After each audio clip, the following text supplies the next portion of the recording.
Hi everyone, my name is Jonathan Lamy, poet and allied. I had the great pleasure to gather for you, just for you, video readings from fine, fierce, gorgeous, essential native writers from across Canada. There are always activities in English during the Salon du Livre des Premières Nations, Native Book Fair, and this web-only edition is no exception. It's also a great honor for me to present you video readings by Ojibwe writer, playwright, and stand-up comedian Drew Hayden Taylor, by mixed Mi'kmaq and settler poet, writer, and critic Shannon Webb-Campbell, by Cree writer and Governor General's Literary Award winner David A. Robertson, by urban Mi'kmaq poet and multidisciplinary artist Tara McGowan-Ross, and finally by critically acclaimed writer, the one and only Thomas King. Many thanks to all of them. It is not as easy as one could think to film yourself.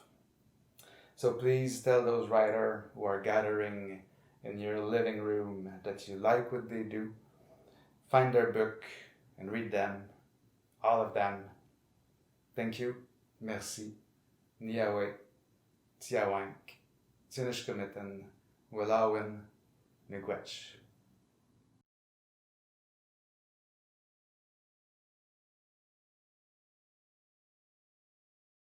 The Night Wanderer by Drew Hayden Taylor. Dale Morris and Chucky Gimma were not nice people. As the saying goes, they were known to the police and just about everybody else.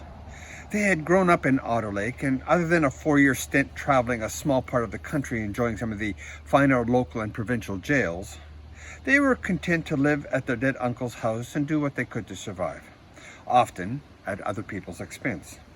They were known to fight at the drop of a hat, and whether they won or lost was often irrelevant.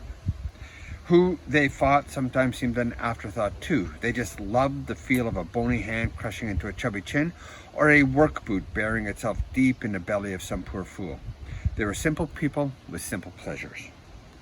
They grew small amounts of pot way back in the woods, which helped offset the expense of their sloth-like existence. Neither would know what to do with a job application form unless it was rolled up into a joint. Though Dale was remarkably handsome, substantially more than his slow-witted cousin Chucky, both had the look of people who were just marking time until the law, God, or some other larger influence swooped down and saw their ending was much more interesting than their life. Chucky's real name was Maurice, but for a number of reasons he had willingly taken on the nickname of a demented and possessed doll made famous by a string of supernatural horror movies. First of all, he was shorter than Dale by a good 5 inches. And secondly, like the doll, I always come back, he liked to say proudly. Mainly though, he changed it because when he was young, most of his family shortened his real name, Maurice, down to Mo when they referred to him. And Mo is an abbreviated Anishinaabe word for shit. Everybody except Chucky found that quite hilarious. At this very moment, both were driving back from town where they had just picked up some beer and groceries, which included several boxes of craft dinner, something they considered their own personal manna from heaven. On special occasions, they would add chopped wieners to the pot. Despite their poor diets, they had managed to grow fairly strong. This made pushing people around and beating them up far simpler. Tonight, however, payback had come to town. "Hey, look," said Dale, his pointing to a ball field. Chucky squinted into the darkness. Since it was late and there was no game, the floodlights were not on. Where are you pointing?" Dale shoved his arm right past Chucky's nose, almost taking the tip off. "Over there, you idiot, on the bleachers. There's somebody sitting there." Dale slowed the car down, an old beat-up Honda Civic. 2 bags of groceries fell over in the back seat, spilling boxes of macaroni and cheese all over the floor. "See him now?" Not wanting to disappoint his cousin, Chucky's eyes scanned the bleachers as ordered. There, he spotted what Dale had seen. On the top row of the bleachers near the first baseline, somebody outlined against the glow of the moon on the clouds. "I see him. Don't know him. Can't really see though. How about you?" The car came to a stop. Dale took another peek. "Nope, too dark." "Hey, Want to have some fun? He smiled and a thin drop of chewing tobacco juice trickled down his chin. He quickly rubbed it away. Chucky smiled in anticipation. As was always the case with duos like this, one person came up with the ideas and the initiative. The other followed because that's all he was capable of doing. Dale only had to say jump, and Chucky would make somebody jump. They opened their car doors and emerged into the night. They passed through the batter's cage towards the first base, walking with confident swaggers. There, they could see the person better. He hadn't moved. In the near darkness, they couldn't tell if he was even looking at them. Dale moved to the right side of the bleachers while Chuck sauntered over to the left. Still, the man didn't say or move anything. Probably scared stiff, thought Dale. Hey, do we know you? Yeah, do we? Contributed Chuck. The only response was a big moth flying into Chucky's face, making him shout briefly, ruining their intended ominous approach. Dale decided to ignore his idiot cousin for a moment. Hey, did you hear me? I asked you a question. Again, no response. By this time, Dale was getting annoyed. This guy wasn't acting the way he should. He should be trembling, stammering, trying to find a way to escape. Hell, Dale would even accept the man peeing himself. But instead, the man just sat there, almost like he wasn't afraid of them. Looks like maybe you lost the power of speech, buddy. Hey, Chuck, why don't you help the man look for it? Smiling, Chuck hopped up on the first level of the bleachers, now only 2 levels away from him and a little to the right of the seated man. He put on his next foot on the next row, but he didn't commit his full body weight just yet. Like other similar times, he might decide to use it as a springboard in case the guy tried to get away. Do you know, the man finally spoke, his voice calm and cool, as even and smooth as the bark on a poplar tree. This place right here is where the sweat lodge was built. Far enough away from the main village to be private, but still easily accessible. Sometimes there'd be 2, even 4 set up, depending on how many people came to the village. It was a powerful place once. Now it's a baseball diamond. I could barely find it. I'm sure there's some sort of irony involved that's probably of no interest to you. Dale was trying to figure out what relevance the man's speech had to do with what they were there to do. The man didn't make any sense. There was no sweat lodges here. It never had been. Before it had been a baseball diamond, it had been an empty field full of abandoned cars. And that was a good 20 years or so ago. That last time sounded like he was making fun of him. Somebody needed to be taught a lesson.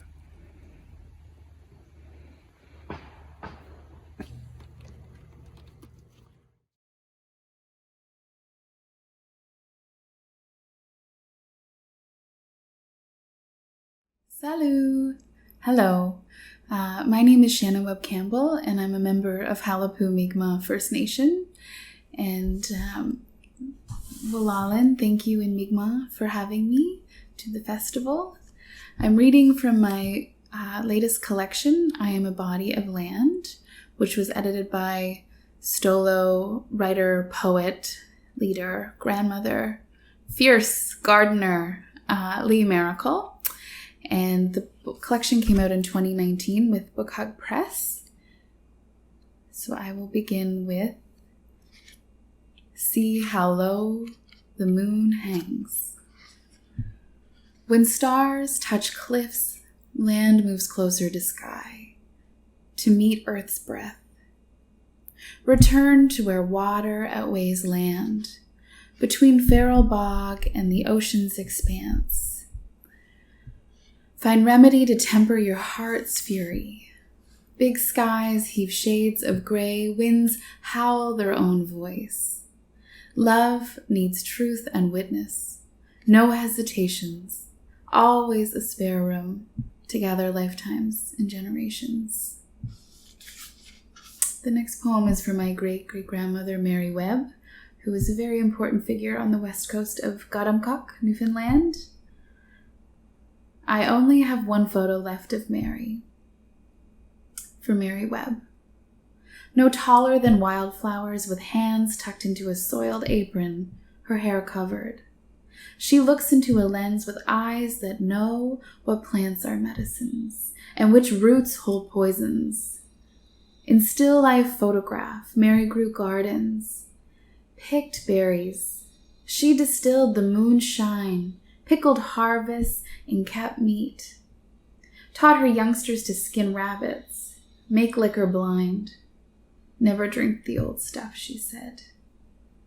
Whenever I drink or my moon bleeds, I think of Mary, who traveled to women's wombs by dog team, horses, sometimes even snowshoes.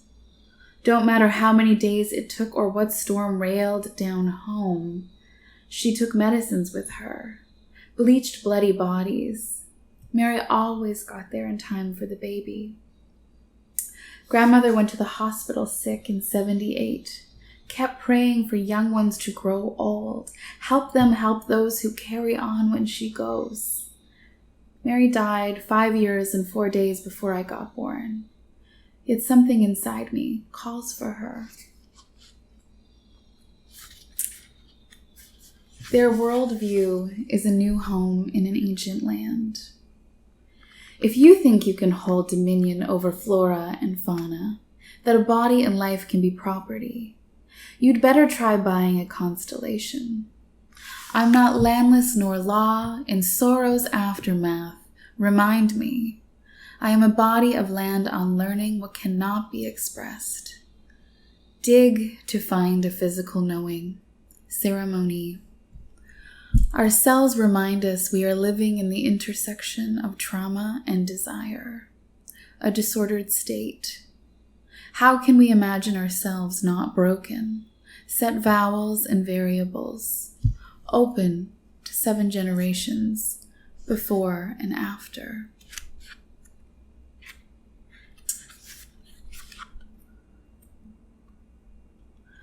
Letter to Joseph R. Smallwood after Marilyn Dumont's letter to Sir John A. Macdonald.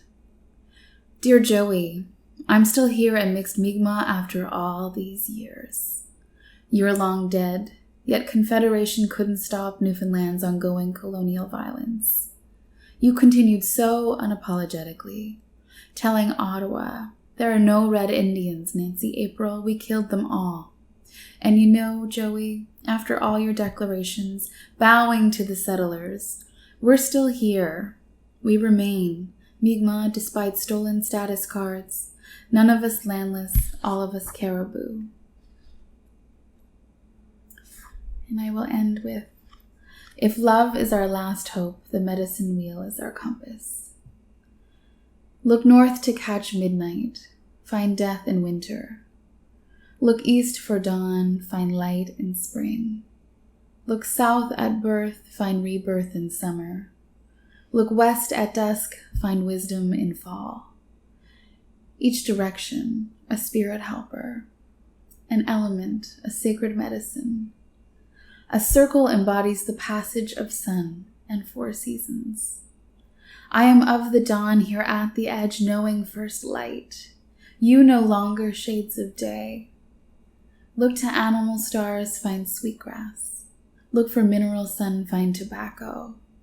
Look at plant moon, find cedar. Look to human earth, find sage.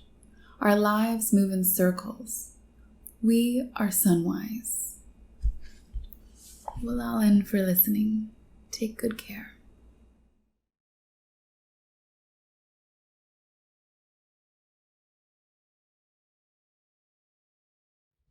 Thwack. A staple shot into the wood, affixing the paper to the wall. A gust of air blew out of the paper, much stronger than before. Morgan's entire head of hair blew backward, as if a hairdryer had been turned on to maximum power. But as quickly as the gust came, it was gone. Whoa, Morgan said. That came from the paper, Eli stated. It totally did. They stared at the picture, then at each other. Eli nodded at Morgan, giving her permission to add another staple. Another gust of wind, this one stronger still, and it was cold wind. It stung Morgan's cheeks, already raw from crying. This can't be happening, she said. And why now? Why not when I was drawing downstairs, he asked. Good question. Maybe, okay, don't think this is cheesy, but maybe we have to be together? But why? I don't know. Morgan threw her hand in the air. I'm trying to think this is a fantasy book. Maybe we have to be in the attic? It's kind of sweeter if it's us, not a room, just saying. Sorry? Just kidding. I'm trying not to freak out. These things don't happen in real life. Oh, Morgan pressed the staple gun against another corner of the drawing. Should I? Yeah. Thwack. An avalanche of freezing air burst through the paper and pushed both of them back, almost to the opposite wall, and then it was gone. Morgan's hair was crazy, like she'd just woken up or stuck a finger in an electrical socket.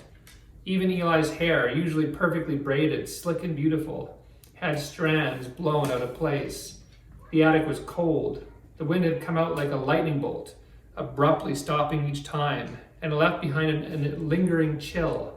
There was one corner left to staple. Morgan placed the staple gun against the last corner. Ready, she asked. Ready, he said. Thwack. The blizzard in the drawing, once just pencil lines, stormed into the attic room. The kid stumbled backwards against the wall. Morgan tried to move to the side, out of the way of the wind, but there was no escaping it, and this time it was unrelenting. It wasn't just wind either. Snow was pouring into the room, so fast and hard that it stung against Morgan's skin. She raised her arm in front of her face to shield it from the onslaught. Eli did the same. Within seconds, the floor was covered in white flakes. Morgan peeked over her arm to look at the paper fastened to the wall. It had been a drawing, but not anymore. Now it was a window. But the window didn't open to the world outside the house. It opened to the world that Eli had created, the world that Morgan had pictured that morning. She could see the blizzard, both in the attic and in the picture. She could see the near endless field of snow. She could see just barely the tree line far in the distance. She could see shimmering lights like tiny stars from the village. She could see the fisher. The animal being was walking towards them, at first slowly, then it broke into a run. Snow kicked up behind it. Morgan screamed. Eli rushed forward, ripped the paper away from the wood, and the other world was gone. It's ice cold, Eli said, dropping it. It floated to the ground like a snowflake. Morgan and Eli stood there, staring at each other for a long while, until Morgan whispered, "Pick up the drawing." It was on the floor and the melting snow was beginning to dampen the paper. "I just let it go. Why do I have to do it?" he asked. "It's your drawing," she said, "plus I'm older." Eli kicked at the drawing first. A few snowflakes coughed out of it, but nothing more. He bent over, tapped at it a few times, and picked it up. He turned it over slowly to reveal that the picture was exactly as he'd drawn it. The snow, the trees, the village. Only now the fisher seemed closer than he had before, and stuck in mid-run, coming right at them. And that was an excerpt from The Barren Grounds, which is a fantasy middle grade novel about two Cree foster children who open a portal into another world. Hope you enjoyed it. I'm David A. Robertson, by the way. I wrote it.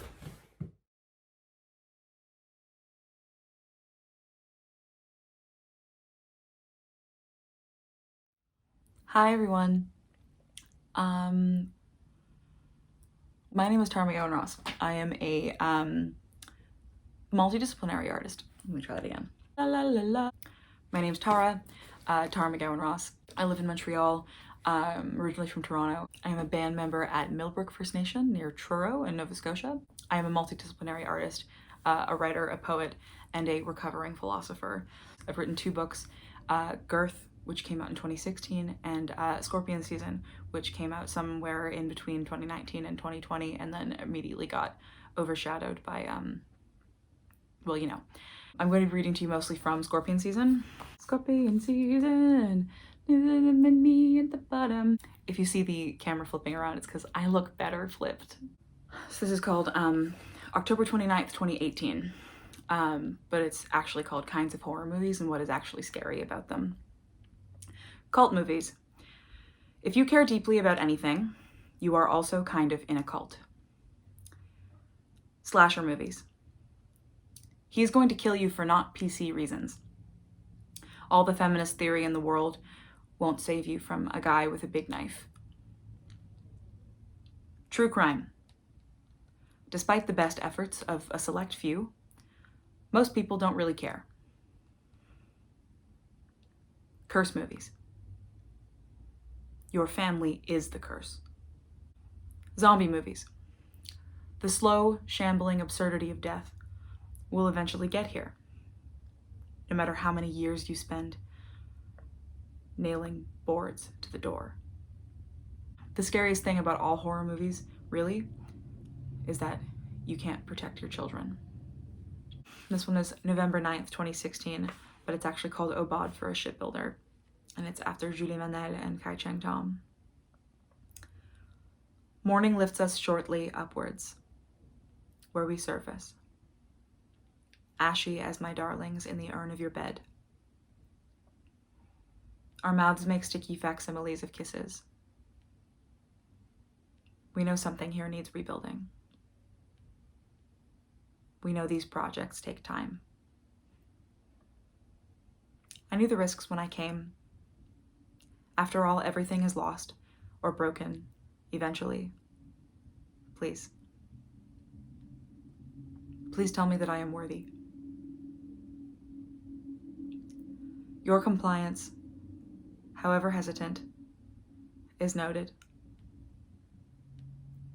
I need to write things down before I forget them.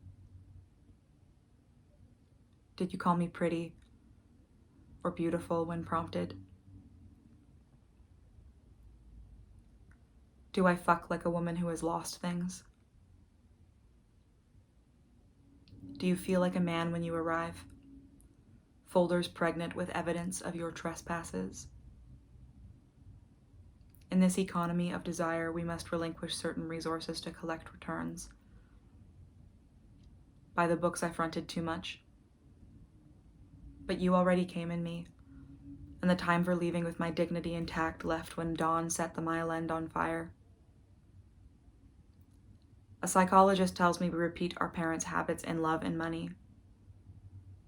My immediate family history is one of resource mismanagement. It doesn't always make sense to save for mornings that may never come, and since we are here now, why not give it away? I slip my underwear back on and the motion ignites the embers in my sweating temples, which is what I deserve. When your fingers found the space between mine, you were telling me something, but your informant needs time to recover. I feel most like a woman when you reply in single syllables. I have more things to say. Kindly respond to the attached survey at your earliest convenience. Was this solidarity or charity? I apologize for not giving clearer instructions. I promise to never egg your house or make a scene at your work. I promise to do what you ask when you ask and never when your wife is home. Which side is my better side? Am I exchanging one kind of allyship for another? Is now a rude time to ask. One must make difficult choices to engage in political acts like espionage or womanhood. Sometimes it's worth a little less integrity for the trust of a good snitch. Instead of writing profanities in your bathroom mirror, I scratched my knuckles raw in silence. This is an issue of sustainability. I swore I would stop apologizing in matters of sex and business. So instead I say, thank you for your time and for your interest in this project. On my walk home, I notice the ground is full of bodies saying you can build a whole civilization out of birch bark. That in some languages, the translation of inheritance is a story about where you come from. I can't help but notice the sunrise over the Rosemont overpass, and that it has come to raise this monastery you have built from your guilt. I will tell my daughters about you. I will carry the best of this like a girl, rocking safe in the canoe of your arms. I will let the rest rot into the ground.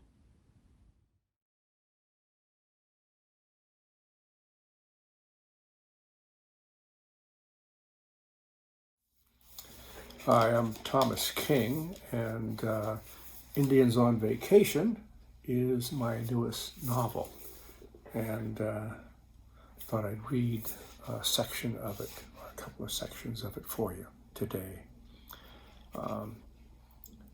This is where the two main characters are thinking back on a relative of one of the main characters, Mimi Bullshield, and a great-great-uncle Leroy Bullshield. Leroy Bullshield was the black sheep of the Bullshield family, and every time we went to standoff to visit Mimi's mother, she would sit me down at the kitchen table and tell me the story. Leroy was real adventurous, Bernie would begin. Couldn't sit still, always running off. Those days you had to have a pass to leave the reserve, but that didn't bother Leroy. He'd get on his horse and just go. One time he rode all the way to Missoula. Mimi and I had driven down to Missoula for the big powwow. From standoff, it had taken us over 6 hours. I looked up the distance on the internet and checked it against the speed of an average horse over flat ground. You two should try that sometime, Bernie would say. Borrow a couple horses from the good strikers. Bert isn't really a horse person, Mimi would tell her mother. That must be the Greek side, she said. I like horses. Sure, Mimi would concede, you just don't like to ride them. 5 days. So far as I could figure, it would have taken Leroy at least 5 days to make the trip. And that was in the early 1900s, when you couldn't pull over for a coffee in Cardston or bed down for the night at the Red Eagle Motel in St. Mary's. He'd go to Great Falls as well, Bernie told us. Man didn't like to stay home. Tell Bert about the Crow bundle, said Mimi. Why doesn't this husband of yours like horses? Mimi and I went to Yellowstone one year. We had been out to standoff to visit Bernie and decided to drop into the States to see the park. Those were the days when we were young and fit. We watched Old Faithful erupt, toured the hot springs, jogged up the side of Mount Washburn, saw the Grand Canyon of the Yellowstone, and signed up for a horseback ride. Leroy disappeared around the same time those idiot railroad people blew up the side of the mountain and destroyed all those salmon. That was later, Mimi would correct her mother. That happened in 1913 on the Fraser River. Who's telling this story? Said Bernie. The Yellowstone Lodge offered 2 rides, the Roosevelt and the Canyon. The 1-hour ride cost $50, while the 2-hour ride cost $73. Mimi chose the 2-hour canyon ride, which went along the rim of the Cascade Canyon and through a series of mountain meadows. A romantic adventure, Indians on horses under a high Wyoming sky, and for the next 2 days, I wasn't able to walk. Bernie liked to come at the story of Uncle Leroy from different angles. Back in the day, we had this Indian agent, name was Nelson or Wilson, something like that. He lived on the reserve, so he could look after us Indians. You get the picture? I would nod and tell Bernie that, yes, I got the picture. Nelson or Wilson wasn't all that charming. Some of the people liked him okay, and some of the people didn't. He could be pushy. He'd order people around. Some of us didn't mind, and some of us did. You keeping up? I would nod and tell Bernie, yes, I was keeping up. And one of the people who didn't much care for Nelson or Wilson and didn't like to be ordered around by some government gas bag was Uncle Leroy. At some point in the story of Uncle Leroy and the Crow bundle, Bernie would touch on the drinking. Leroy was no drunk, she would say, but he did drink, and Mr. Nelson or Wilson was one of those born-againers. Man thought he could talk to God when he was really just mumbling to himself. Drinking, according to Mr. Indian Agent, led to singing, and singing led to dancing. Man would have banned laughing, would have made smiling a hanging offense. So one day this Wilson or Nelson organized a sports day at the same time as a Sundance to try to lure people away from Belly Buttes. And he ordered the buffalo tongues mutilated so that the women couldn't use them in the ceremony. You never knew the man, Mimi reminded her mother. You weren't even born yet. Stories don't die, said Bernie. Stories stay alive so long as they're told. Bernie would make another pot of coffee and break out the special chocolate-coated cookies as she worked her way to the heart of the matter. There was this bootlegger from around Missoula, Donald somebody, like the duck, drug dealer. Back then it was alcohol. Today it's other stuff. So Donald the Duck would bring his booze onto the reserve and Leroy would find him or he would find Leroy. It didn't much matter. The result was always the same. Leroy would get drunk, and when he got drunk, he would do something stupid. "This is where Uncle Leroy paints the guy's house?" asked Mimi. "Stop getting ahead of the story," said Bernie. "I raised you better than that." Sometimes Bernie would tell the story quick, and sometimes she would draw it out. Like I said, in those days you had to have a pass to leave the reserve, signed by the agent. Leroy didn't pay much attention to that rule, and every time he left the reserve without a pass, the agent would try to have him arrested. And every time Leroy asked that agent for a pass to leave the reserve, Nelson or Wilson would turn him down. Even if you didn't know the story, you knew that this kind of situation was bound to go bad at some point. So Nelson or Wilson had a house, government issue. It wasn't big. Wasn't a big house, and it leaked a little. And it didn't have no better insulation than a plastic sack. It was painted white, but that didn't last long. Cold winters and hard winds stripped the paint away until there was nothing left but the wood. "You need me to draw you a picture?" "Nope," I said, "I can see that." So this one time Donald the Duck brought his wagon load of booze onto the reserve, and before long Leroy found him. And not long after that, Leroy got his big idea. When Bernie tells the story of Uncle Leroy, she closes her eyes so she can see the story whole and complete. "I told you it wasn't much of a house, didn't I?" "You did." "And that all the paint had been stripped off by the weather?" "You told us that too." "And that Leroy had had a little too much to drink?" Bernie would always pause at this point to let the tension build. "So Leroy's big idea," she began again after the proper amount of time had passed, "was that he would paint the Indian agent's house." "Well, he didn't have any paint. And nobody else on the reserve had any paint either. I'm guessing you can see the problem." "No paint," I said. So Leroy had to improvise. Just the word improvise would set Bernie off, and she'd begin laughing. We'd have to wait until she stopped. In those days, there was this store in Cardston run by this Mormon family. They sold all sorts of used household and farming stuff. Some of it was okay, and some of it was garbage. And if you didn't know the difference, the Mormons weren't going to tell you.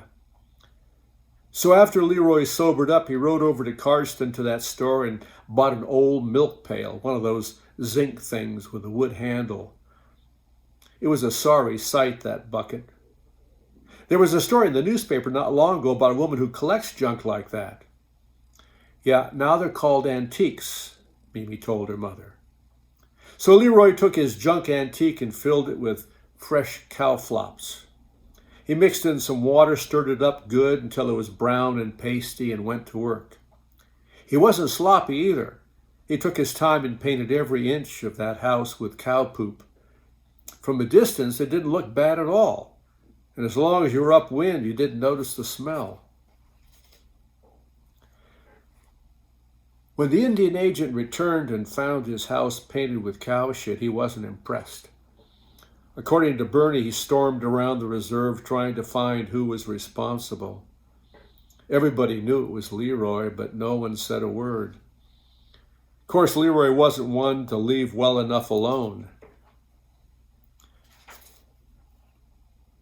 And each time the agent left the reserve to go to Lethbridge or to Calgary or wherever Indian agents went in those days, Leroy would get his milk pail out and his brush and go to work.